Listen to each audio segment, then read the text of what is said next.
Welcome to the first episode of Uncle Yammy's Bedtime Stories. Well done, Paula Marshall, you got that one right. Hoping the day's been alright and the night's going to be even better and you sleep tidy. You know, sometimes I'm thinking you can't put the violence up before, you go to sleep so you have nightmares and all that. So we'll get some more light-hearted stories so that you can sleep well with. Sometimes in that life, the violence is part of it, I suppose. Not really much we can do about that, I'm afraid. That's how it went in that life for me. But this one here is a real strange one. Well, not a strange one, it's a bit comical as well. And we was in the 90s and I was all alone again and lurking. And I'm behind my door and I'm waiting. I've got a healthcare slip pushed under my door the night before. So I know that I have to go and see the doctor. But I'm looking at it because I know exercise is in a short while, 30 or 40 minutes. I want to get to the healthcare quick and get back for exercise because we know the exercise yard. You meet a lot of people that you can't see around the landings or when you're having exercise with another wing. So, it's a good grafting thing where you can go out there, ask this one for that, currency, swap that for this, lend me that, whatever, violence here. This is a daily running of what our prisons are like. So, I'm banging the door. Yeah, that's right. Banging the door, pressing the bell. No one's coming. 10 minutes goes by. And I'm shouting through the door, got a healthcare appointment, because I don't want to get stuck over there. Because what happens is sometimes you're over there, and once you're over there, you got to wait for everybody else to come back before, because the officer doesn't want to keep coming and going with things. While I was thinking, the door opened. Lo and behold, it's Mr. G. Now, I liked Mr. G. This is one of the best officers I ever came across. Imagine the man, right? There's a party going on. So you got everybody dancing, stuff's being brought in by another member of staff. So you got alcohol, party, MDMA. This is in a London jail, remember? And everybody's partying. Mr. G is working the landing, I suppose, goes into the cell and, says, lads, turn it down, keep the music down. But he goes in there twice. But these days now, up that time ago there, because not very long ago, he got suspended probably 10 years or something.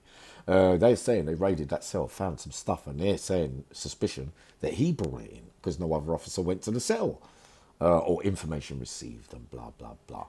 Top of that now, what a good man Mr. G was. They got it. He got suspended. He never did anything. But this is what it's like. You try and help and thing. I remember times when he used to have a football program, call me in and I'd read it at the office and that. I wouldn't take it away. I'd say, can I take it away? He said, no, it's not allowed. I used to read it in front of him. But that was a sad thing because a man who does his job properly and due to politics of jail, he's got to end up, with no job after he's done a certain amount of years service. So yes, the door opened. I was delighted. I said, Mr. G, please. He said, yeah, I'll take you healthcare, yeah. I'm going over there now. So yeah, but Mr. G, I don't want to miss exercise. It's going to be in about half hour and things like that. He said, well, I'll try, Yammy. Depends how long it takes with the doctor there. I go, but please stay there with me so that you can get me back quick. So we've gone down there, walked down the corridor and gone to the doctor's, the clinic. So I'm saying to the nurse, look, I can't stay. I'm feeling sick. So I've got to go back. I want to rest in my cell. All that bullshit and lies. So then, yeah, we're there. I see the doctor. Done what I'm doing.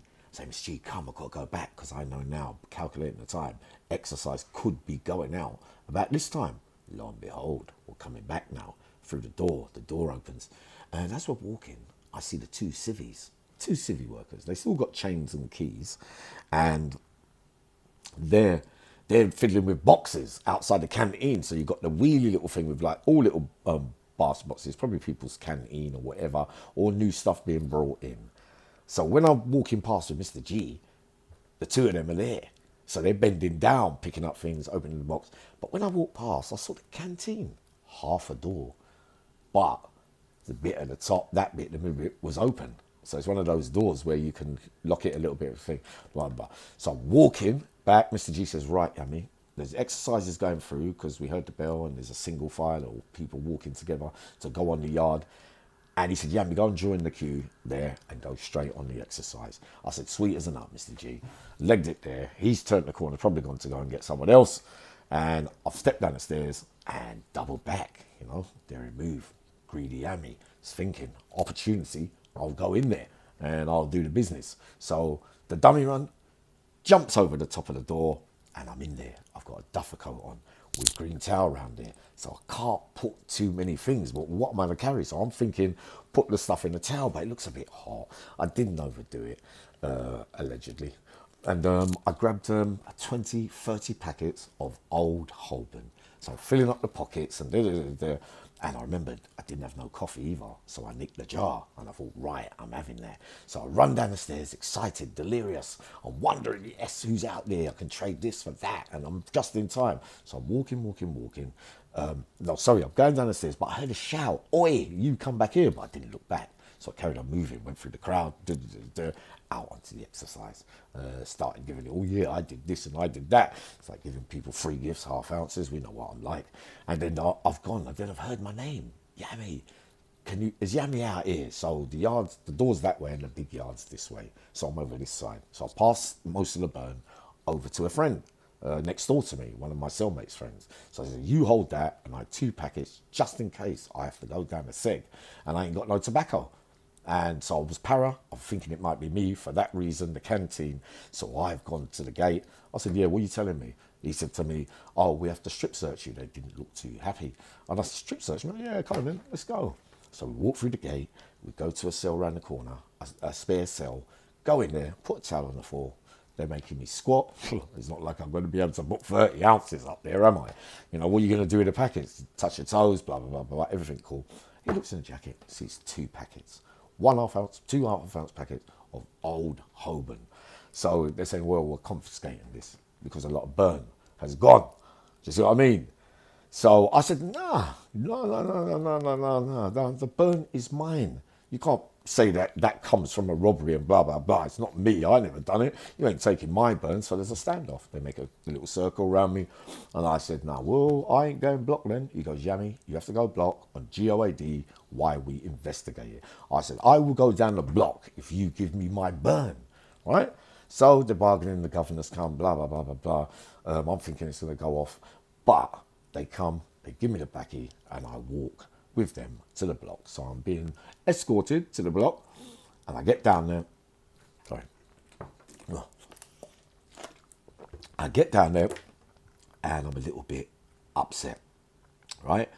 I've done a couple of deals while I was out there, but I didn't have anything to think. And on top of that, I had the burn and no Rizzler. It gets like that sometimes. So then you got to knock people. You got Rizzler, mate. I'll give you some burn because you know everybody's starving, hungry down the block. So for 4 or 5 days, I'm actually pissed off. You know, all right, they're all talking to me up there. Yeah, me, yeah, he done the canteen and which they're gonna do.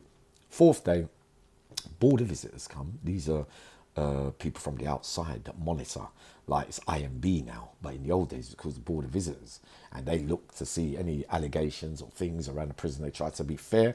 That kind of stuff came to me and said, look, we're not going to sign you on for anything extra. We think you should be going up because there's no evidence that you've done it. You see what I mean? So I said, yeah, cool. And then when I was leaving, the governor said to me, Misra, don't think you're getting away with this one. And I said to him, all right, sweet, all right, cool. Gone back on the wing.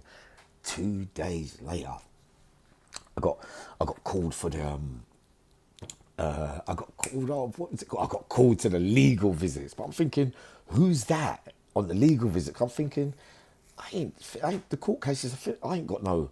Why is the solicitor going to come up? Because you don't actually see the name of who's coming. So so basically I've gone out there. When I've gone out there, it's the police. So the police are sitting there, and they said to me, yeah, you know, evidence, and they've got a witness, a star witness, a cleaner. He said that they saw me vault over the counter, whatever, filled up my pockets or whatever, and they're prepared to make a statement. So it's not an officer. The civvy man saw me from behind, allegedly, and figured, like, boom, but he never saw me facially. And anyway, so when I just got up and I said, listen, all right. They goes, well, we're bailing you pending the inquiry, and more likely you'll get charged and blah, blah, blah. I said, yeah, all right, good on you lot. So I came back up. But when I got back up, everybody's been moved. My cellmate's gone and the geezer next door. So they had to burn and I didn't even get it. Imagine that. So, yep, that was that story from that allegedly famous one where I done the canteen. But it was about that, and I ended up with nothing. I believe that. I'll be up again soon. Sending loads of love.